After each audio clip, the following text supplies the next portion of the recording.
Dhe më gjërësisht në lidhje me rezultatet e panajirit punës 2025 organizuar nga Fakulteti i Historisë dhe Filologjisë, do të diskutojmë me Blerina Koreshin, këshilluese karriere, pikërisht në këtë fakultet. Përshëndetje, mirë se erdhët, zonja Koreshi. Përshëndetje dhe faleminderit për këtë ftesë. Jam vërtet e kënaqur që kam mundësi të flas në emër të Fakultetit të Historisë dhe Filologjisë për panajirin e punës. Faleminderit. Dhe për rëndësinë që tani kam tashmë zyrat e këshillimit të karrierës. Patjetër. Ta nisim me rezultatin e panajirit një ditor të zhvilluar ditën e dieshme në këndvështrimin tuaj. Ishte i suksesshëm sepse edhe nga ajo sa pam nga kronika, kishte interes të lartë si nga kompanitë, ashtu edhe nga studentët. Atëherë, nga viti në vit, panajiri pasurohet me pjesëmarrjen e kompanive. Ky është edicioni 4 dhe normalisht kompanitë sa vinë edhe rriten, sepse kanë interes. Jo vetëm interes që paraqisin studentët, por interes edhe nga vetë kompanitë, sepse siç e dini tani është mjaft e vështirë që burimet njerëzore të përshtaten kompanive. Kështu që janë kompanitë ato që bashkëpunojnë tashmë me universitetet për të pasur ato burime njerëzore për të cilat ato kanë nevojë. Këtë vit pati rreth 50 stenda në panajirin ton të punës, gjë që nuk ka ndodhur në vitet e mëparshme. Patjetër që ftohen që ato të sjellin mundësi internshipi për studentët, po ashtu edhe mundësi punësimi, nëse kanë, sidomos flasim për kategorinë e studentëve që mbarojnë fakultetin. Ishin të ftuar institucione shtetërore, po ashtu edhe private, kishte agjenci punësimi ose rekrutimi, agjenci turistike, sepse ju e dini që Fakulteti Filologjik ka dhe program studimi, si që arkeologjia apo gjeografia, që shërbejnë tashmë si guida turistike, por kishte gjithashtu edhe shkolla profesionale, të cilën ka nevojë për staf pedagogjik. Ishin organizata të ndryshme, OJF, madje këtë vit, ne kishim dhe organizata të cilët ofronin punë vullnetare, gjë që ishte risi në këtë panajir. Ne jemi mjaft ndjeshëm për të pasur organizata që kërkojnë të rinj që të angazhohen në punë vullnetare, sepse sot është mjaft e rëndësishme që ata të përfshihen le të themi në atë pjesë të komunitetit që ka nevojë. Por nëse e marrim në anën e burimeve njerëzore, studentët kanë mundësi të zhvillojnë aftësitë e tyre të buta për cilët sot bizneset kanë nevojë. Si për shembull, sa di unë të ndërveproj në një ambient pune ose në një ambient ku ofrohet ky lloj shërbimi, pra shërbimi vullnetar, arrit të zhvilloj mundësitë e komunikimit, zhvilloj përshtatje, pra si mund të përshtatem unë në një ambient të tillë ku ka nevojë për mua, por janë disa aftësi të buta që sot realisht kërkohen në tregun e punës. Pse them këtë? Sot ndërmarrjet ofrojnë training on the job ose trajnim brenda vendit të punës. Pra, ndërmarrjet sot nuk synojnë atë kategori njerëzish që janë të formuar për ato program studimi, por i kushtojnë rëndësi të veçantë për atyre që janë aftësive të tyre të buta. Dhe ne mundohemi që me studentët në panajir të shfaqim ose të japim këtë lloj mesazhi. Dhe kam përshtypjen mund të jetë edhe kontakti i parë pikërisht kjo aftësi mes atij dhe punëdhënësit. Panajiri... Atëherë, neve ofrojmë, panajiri nuk ka vetëm synim që t'i njohë studentët me pritshmëri që sot ka tregu i punës. Sepse sot ju e dini shumë mirë që shumë programe studimi janë në mbyllje ose janë në përditësim, le të themi, në bazë të kërkesave të tregut të punësimit. Ne u japim mundësi sipërmarrjeve ose bizneseve që të bëjnë edhe intervista të drejtë për drejta, ose të rekrutojnë në mënyrë të drejtë për drejtë studentët ose figurat për cilat ata ka nevojë, duke lënë hapësirat e fakultetit në dispozicion të tyre. Pra ne u bëjmë të mundur bizneseve krijimin e sallave dhe të hapësirave në mënyrë që ata të kontaktojnë edhe në mënyrë të drejtë për drejtë. Por feedbackun ne nuk e marrim jo vetëm nga studentët, por ne feedbackun e kërkojmë gjithmonë nga sipërmarrjet, sepse në momentin që mbyllet panajiri, ne dërgojmë një email ku kërkojmë që sa kontakte keni pasur gjatë asaj dite, cilat janë fushat ku ju keni kërkuar për internship ose mundësi punësimi, në mënyrë që të krijojmë një database, le të themi, dhe të shikojmë ato frytshmërinë që sjell panajiri i punës. Zoti Koreshi, në këtë fazë që janë studentët, pra mund të ketë nga ata që kanë nisur vitin e parë, mund të ketë nga ata që janë vitin e tretë, bachelor apo edhe në master.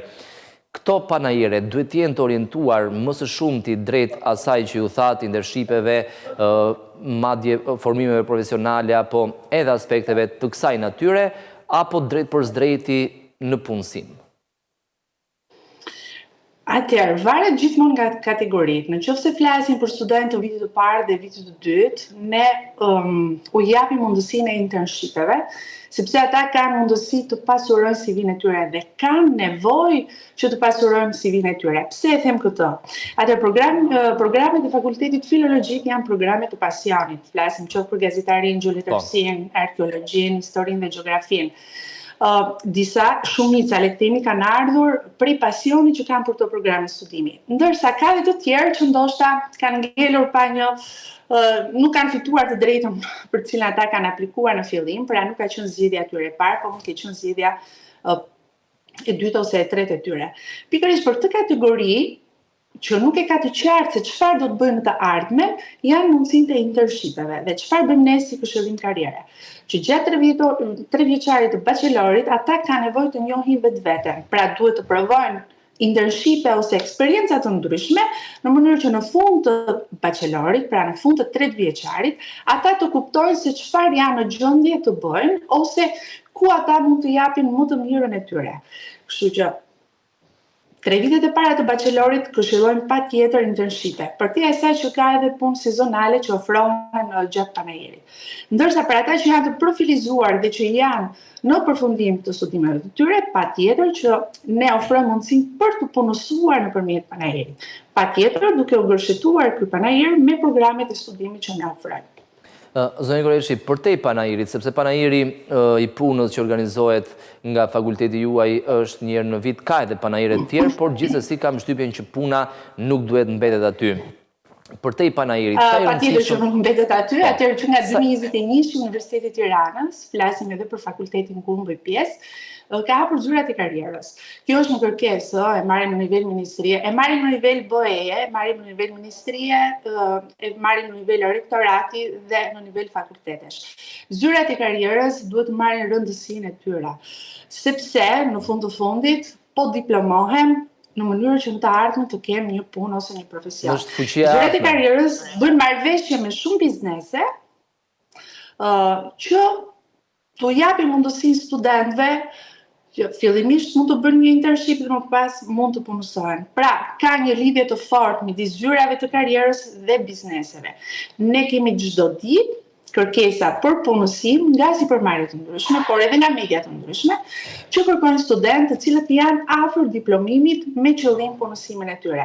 Pra, nuk është një punë që fillon dhe mbaron me panajirin e punës, por është një punë në vazhdimsi. Sepse edhe gjatë sezonit veror, kur le të themi studentët nuk janë prezent fizikisht në fakultet, janë rrjete sociale, cilat zyrat e karrierës kanë, janë emailët e tyre që janë të lidhura pra me fakultetin dhe ne jemi vazhdimisht në kontakt për çfarëdo lloj oferte punësimi që vjen. Dhe pikërisht ky ishte edhe thelbi i pyetjes time, bashkëpunimi mes fakulteteve, Universitetit të Tiranës në tërësi dhe bizneseve është i ngritur, pra është i maturuar. Patjetër, tani tashmë funksionojnë marrëveshjet e bashkëpunimit. Janë sipërmarrjet ato që e kanë këtë nevojë që të kenë kontakt të drejtë për drejtë me universitetet, me fakultetet, sepse ju e dini shumë mirë që sot me largimin le të themi të rinjve është e vështirë që këto sipërmarrje të plotësojnë vendet vakante që ato kanë. Pra është e vështirë për ta të gjejnë burime njerëzore. Kështu që lidhja që ato bëjnë me fakultetin patjetër që është nevojë e tyre primare, por patjetër që edhe ne si fakultet ose si universitet na shërben që në fund të fundit, kur ata të mbarojnë programin e tyre të studimit, arrin të punësohen për atë profesion që ata duan ose kanë zgjedhur të studiojnë. Pra është ai argumenti që ju thash pak më parë që unë mund të mbaroj një bachelor në histori, por nëse unë kam bërë internshipe të ndryshme gjatë 3 vjeçarit dhe kam zbuluar që jam shumë e mirë për gujë turistike ose jam shumë e mirë në marrëdhënie ndërkombëtare, unë fokusohem dhe profilizohem në një master ku unë e kam kuptuar gjatë këtyre 3 viteve që jap më të mirën time.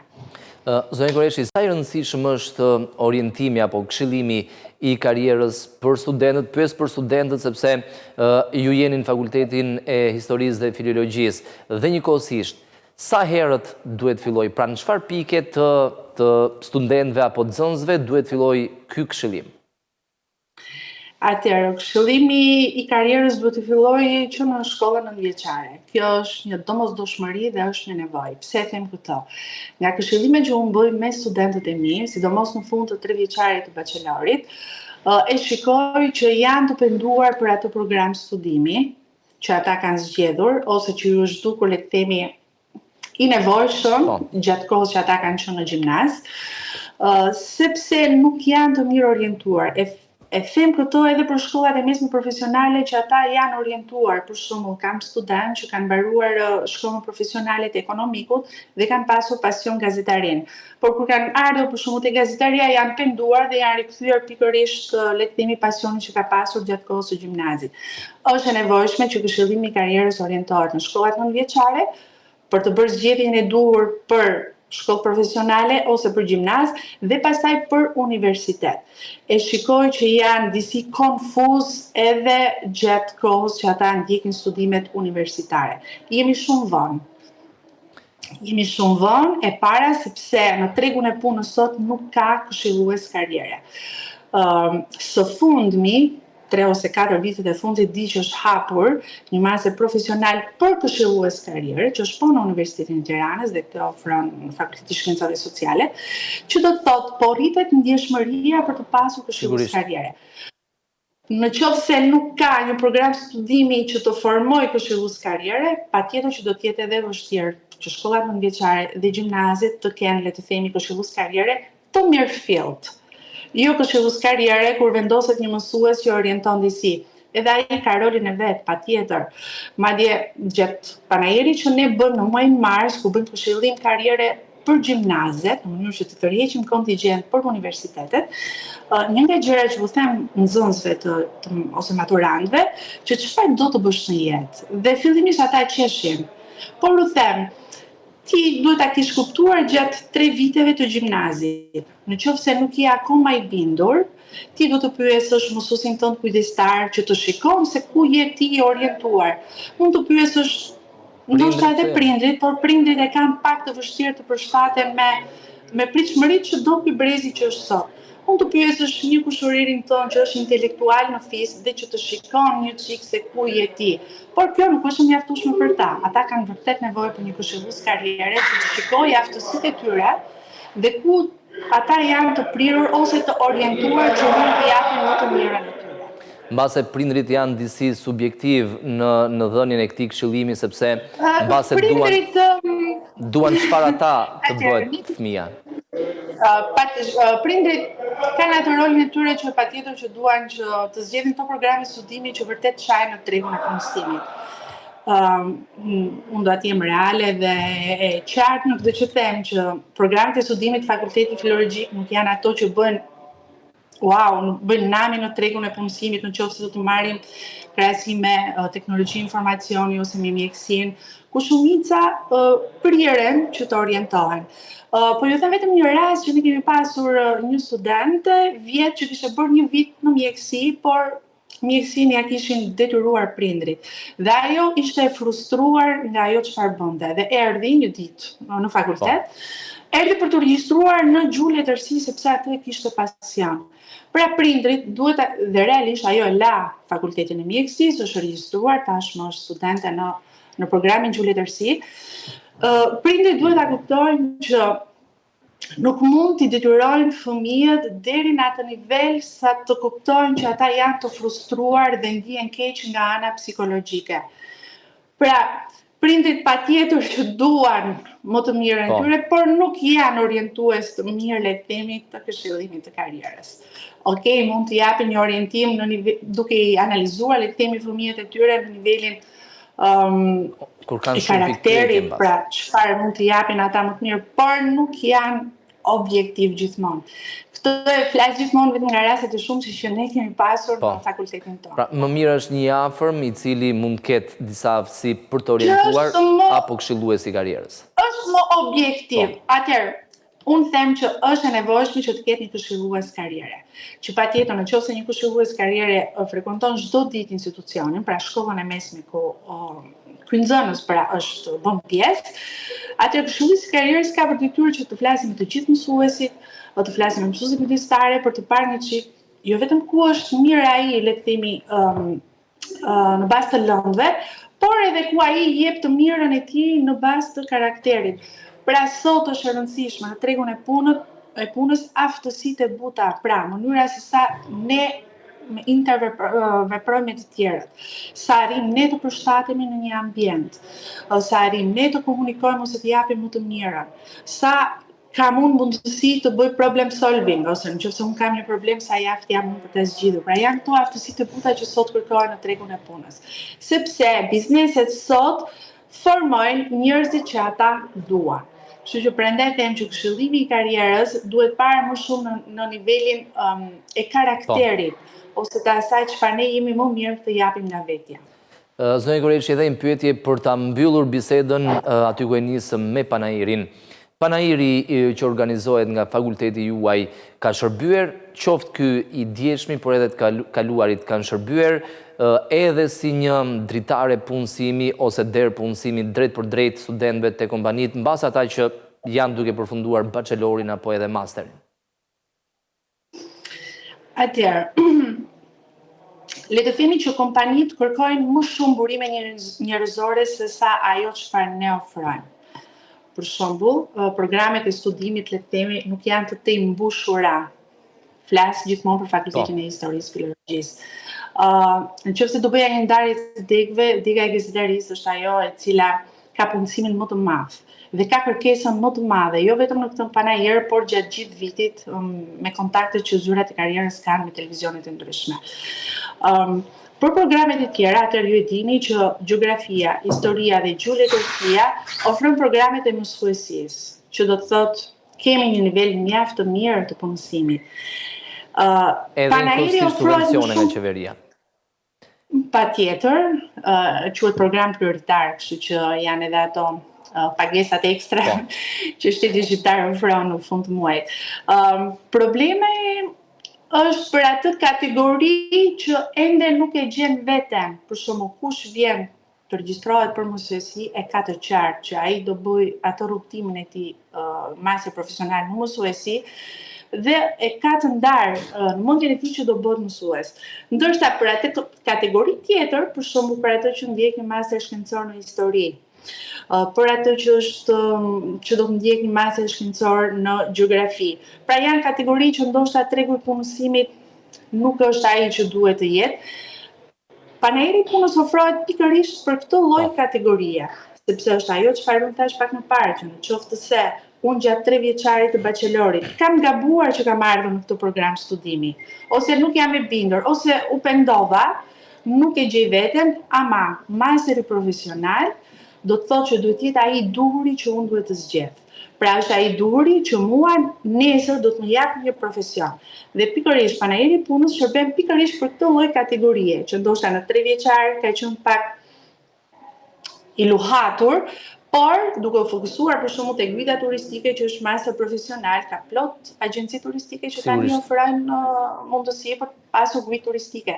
Kështu që kjo është një kategori që kërkohet. Pra, 3 vjeçari bachelorit arkeologji, unë jam disi në më dyshje, sepse tani ju e dini shumë mirë që nuk investohet shumë në pjesën e kulturës, pra pasuri kemi në toksore, por ama unë do bëj një master në guidë turistike që mua më ofron një punësim. E qartë. Zonjë Koreqi, ju falenderoj për këtë lidhje të drejt për drejt në studion e televizionit Skan Ditë Mbar.